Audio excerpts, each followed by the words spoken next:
63 পরিবার আজকে বিজেপি দল ছেড়ে যোগদান করেছে।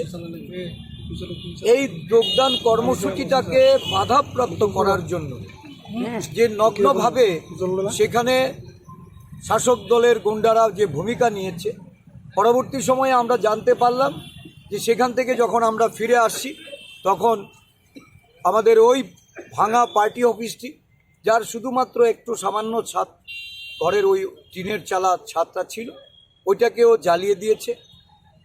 পুলিশ আশ্বস্ত করা সত্ত্বেও আমরা যখন সেখান থেকে কর্মসূচি শেষ করে বেরিয়ে আসি তখন ওইখানকার এসডিপিও উনি আমাদের নেতৃবৃন্দদের আশ্বস্ত করেছেন যে আপনারা নিশ্চিন্তে চলে যান, এখানে যারা আজকে কংগ্রেস দলের কর্মসূচিতে যোগদান করেছে তাদেরকে আমরা নিরাপত্তা দিয়ে তাদের ঘরবাড়িতে পৌঁছে দেব।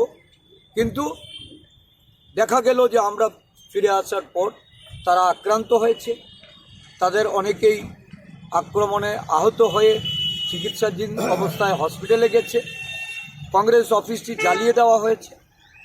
এই মুহূর্তে আমরা এই ঘটনাগুলি আইজি ল অ্যান্ড অর্ডার এবং আইজি সাউদার্ন রেঞ্জের যিনি দায়িত্বে আছেন এই দুজনের সঙ্গে আমরা কথা বলেছি এবং এই ধরনের ঘটনার পরিপ্রেক্ষিতে যারা যুক্ত তাদের বিরুদ্ধে অবিলম্বে কঠোর ব্যবস্থা গ্রহণ করতে, কারণ কংগ্রেস দল আজকে থেকে এই অগাস্ট মাসব্যাপী বিভিন্ন রাজ্যের বিভিন্ন জায়গায়, বিভিন্ন জেলায়, বিভিন্ন ব্লকে আমাদের কর্মসূচি শুরু হয়েছে।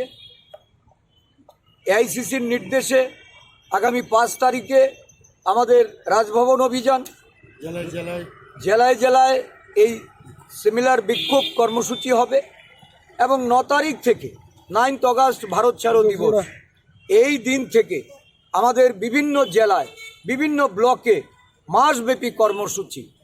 এই ধরনের নিরাপত্তা ব্যবস্থায় যদি কর্মসূচি করতে গিয়ে আমাদের নেতা কর্মীরা বাধাপ্রাপ্ত হন, সাধারণ সমর্থকদের উপর যদি আক্রমণ আসে, এটাকে প্রতিরোধ করার জন্য কংগ্রেস কর্মীরা তারা যদি কোনো প্রতিরোধমূলক ব্যবস্থা গ্রহণ করেন তাহলে কিন্তু আমাদের কিছু বলার থাকবে না।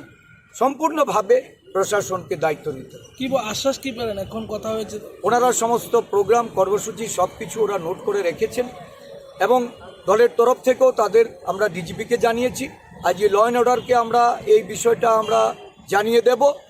ওনারা